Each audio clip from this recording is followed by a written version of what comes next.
শিক্ষার্থীদেরকে উদ্দেশ্য করে বলতে চাই,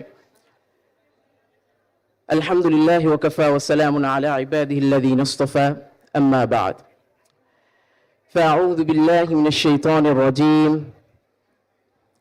زين للذين كفروا الحياة الدنيا ويسخرون من الذين آمنوا والذين اتقوا فوقهم يوم القيامة والله يرزق من يشاء بغير حساب. صدق الله العظيم.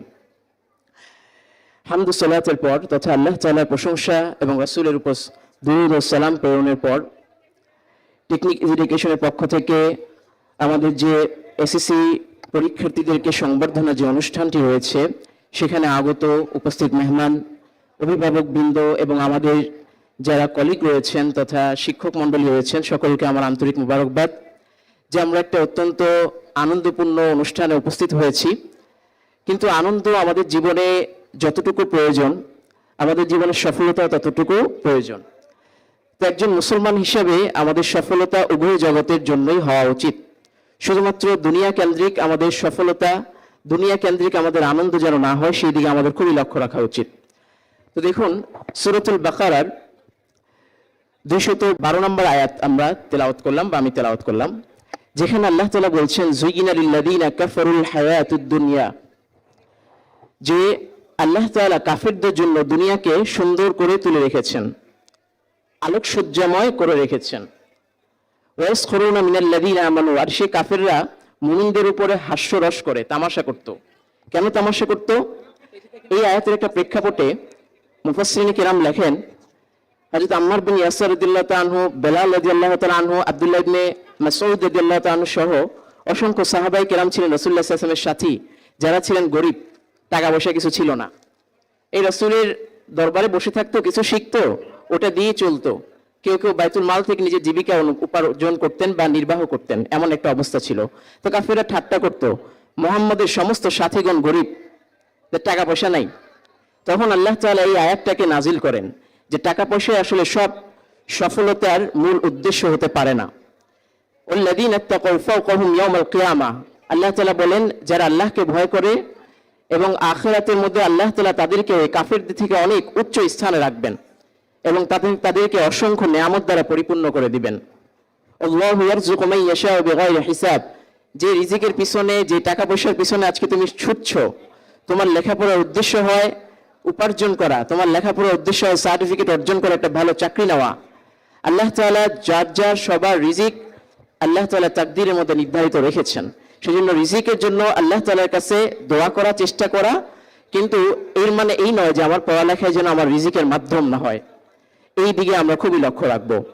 দেখুন, শিক্ষার দিকে কেন্দ্র করে যে কথাগুলো বললাম এর সাথে সাথে সংযুক্ত করতে চাই একটু অভিভাবকদেরকে এবং আমরা যারা গার্জিয়ান আছি অন্যান্য শিক্ষকদেরকেও। সময় খুবই কম, সংক্ষিপ্ত আকারে যতটুকু কথা বলা যায়। সূরাতুল আহজাবের 66, 67 এবং 68 নম্বর আয়াত উল্লেখ করতে চাই। সেখানে আয়াতগুলো দেখতে পারবেন। আল্লাহ তাআলা বলেন, ইয়াউমা তুকাল্লাবু উজুহুহুম ফিন-নার ইয়াকুলুনা ইয়া লাইতানা আতা'না আল্লাহ ওয়া আতা'না রাসূলা, যে কিয়ামতের দিন আল্লাহ তাআলা কিছু চেহারাকে পরিবর্তন করে দিবে। এই চেহারা সৌন্দর্য আর থাকবে না, আগুনের মাধ্যমে চেহারাকে পরিবর্তন করে দেওয়া হবে। তখন যে সমস্ত লোকগুলো চেহারা পরিবর্তন করে দেওয়া হবে ওই সমস্ত লোকগুলো বলতে থাকবে, আল্লাহ আমাদের এই অবস্থা কেন? যদি আমরা অপরাধী করে থাকি, যদি আমাদের ভুল হয়েই থাকে, আমাদেরকে শাস্তি দিবেন।